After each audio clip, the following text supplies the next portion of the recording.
दिल को हो। जब जब याद तेरी आए हाय जान, आँखों में आंसू भर जाए।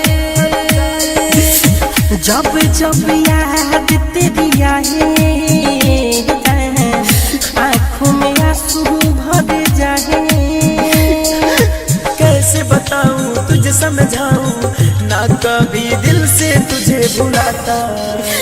आंसू से भर गया जाम रे, कैसे भुलाऊं तेरा नाम रे जाने मन। आंसू से भर गया जाम रे, कैसे भुलाऊं तेरा नाम रे।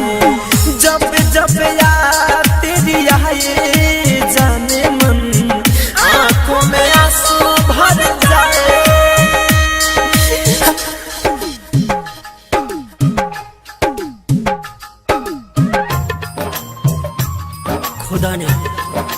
खुदा ने हमसे एक खता करा दिया, खुदा ने हमसे एक खता करा दिया। मुझे सलीम को तुझे अनारकली बना दिया। कहा कि जाओ ए मेरे अजीजो, जन्नत में प्यार का गुलशन खिलाना। कमबख्त तेरे इश्क ने मुझे शमशान पहुंचा दिया।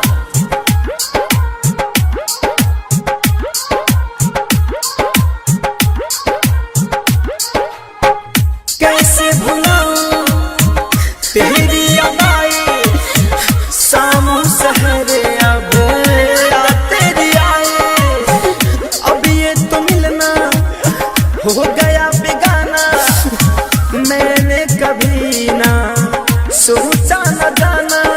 याद को तेरी भूल न पाए, जीना हुआ मुश्किल, मिले ना यार सुबह शाम रे।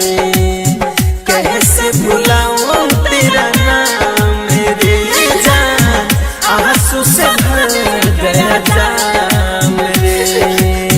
कैसे भुलाऊं तेरा नाम रे।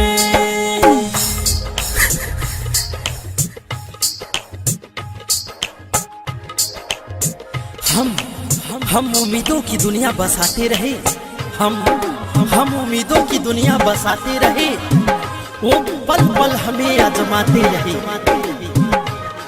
जब मोहब्बत में मरने का वक्त आया, जब मोहब्बत में मरने का वक्त आया, हम मर ही गए। वो मुस्कुराते रहे, वो मुस्कुराते रहे। हो तोड़ दी दिल को मेरे सनम ने, बहुत रुलाया अब तेरे गम में। प्यार की ये मेरी ये है कहानी, हंसते ही आँखों में भर दिया पानी। लाइटर केस मिट धमकाए, श्याम को छोड़ दिए कमरे। आंसू से भर गया जाम रे, कैसे भुलाऊं तेरा नाम रे जान। आंसू से भर गया जाम रे, कैसे भुलाऊं तेरा नाम रे।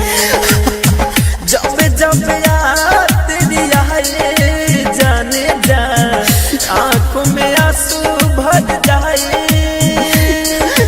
कैसे बताऊं तुझे समझाऊं, ना कभी दिल से तुझे भुलाता।